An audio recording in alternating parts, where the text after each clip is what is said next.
Keeping the balance between self and others is critical for health. The gut microbiota that lives inside your gut has tons of benefits. It maintains your immune system, which can protect you from diseases like allergies and asthma. Moreover, we are now aware of a change in gut microflora that can lead to immune dysregulation and cause autoimmune disorders. Recent studies have shown that changes in the gut microbiota are associated with many chronic health conditions, including gastrointestinal tract inflammation and metabolic, neurological, cardiovascular, and respiratory disorders. Hello everyone and welcome to my channel, Akeno Health. I am the founder and CEO of Akeno Health.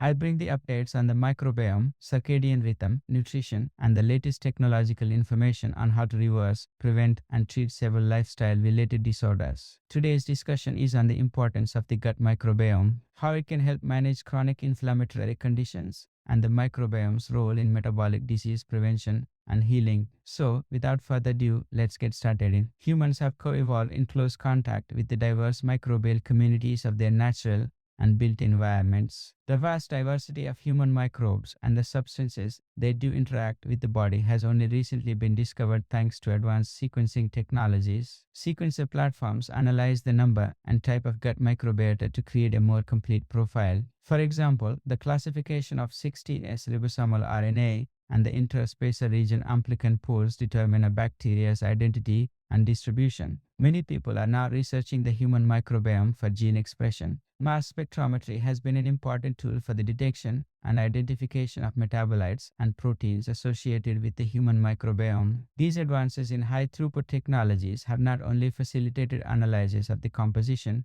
and function of human-associated microbiomes, but they have also begun to reveal a diverse array of microbial-derived products that facilitate integration. Let's see how the gut microbiomes in a baby have been determined. Various studies suggest that microbes may begin to affect people as early as in utero. A study was conducted using DNA-based assays and showed bacterial presence in the blood, amniotic fluid, and meconium. Pregnant women who have a healthy gut microbiome profile will give birth to children with more balanced gut bacterial flora, which in turn leads to decreased risk of developing any of these conditions. More evidence is linked between early life exposure to microorganisms and future health.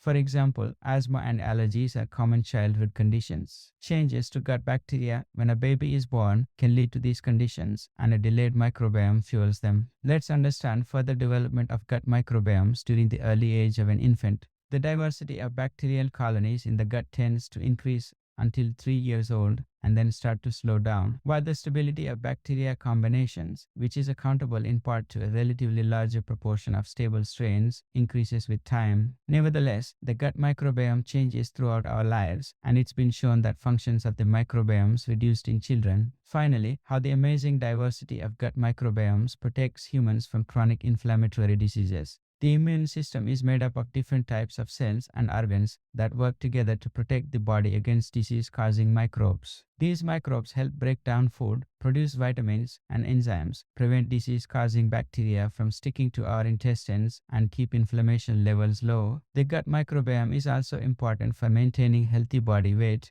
and preventing obesity. They help to regulate glucose levels after eating carbohydrates or sugars. Gut bacteria also help regulate moods by producing neurotransmitters like serotonin and dopamine. Several studies have shown that people with a healthy gut microbiome have lower rates of heart disease and stroke than those with an unhealthy one. Prebiotics, on the other hand, are not living, but they feed the good bacteria in your gut. They can be found in plant foods like bananas, garlic cloves, asparagus, raw oats, and many vegetables. Probiotics are live microorganisms that can be helpful to improve our health by competing with our suppressing pathogenic organisms. Postbiotics are substances that nourish the beneficial microbes in gut, while regular exercise, meditation, yoga, and eating a healthy diet will help achieve optimal health.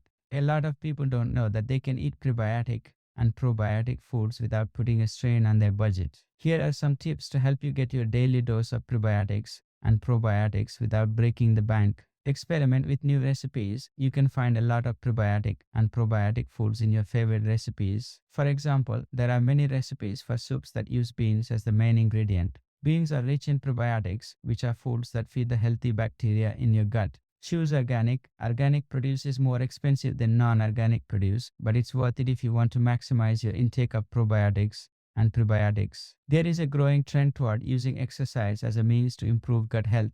and prevent or manage mental illness. Regular exercise helps to maintain healthy blood sugar levels and blood pressure and can improve how your body responds to stress, which in turn can affect mood. Plus, it also helps to increase the diversity of your microbiome. Yoga, meditation, and plant based diets are all ways that people can find respite from modern life stresses. Meditation is not just about sitting in silence and clearing your mind of all thoughts. It is about training your brain to be more focused, less reactive, and more compassionate to yourself and others. So, the first step to preventing metabolic diseases is eating healthily and choosing foods that are high in fiber, protein, and good fats.